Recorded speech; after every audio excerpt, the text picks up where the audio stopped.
笑却没有拥抱，是你给我这场风暴的暗号。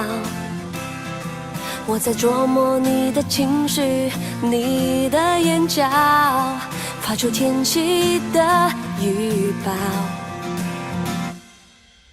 是否有什么我做得不好？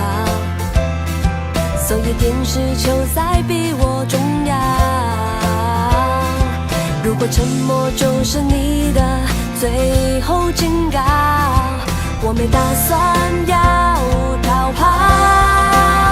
快要来到这一场大风暴，我压抑着心跳，为明天而祈祷。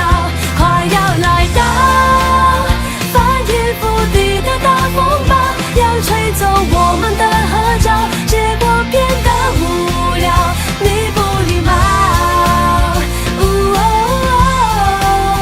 我不计较，不能在风中跌倒。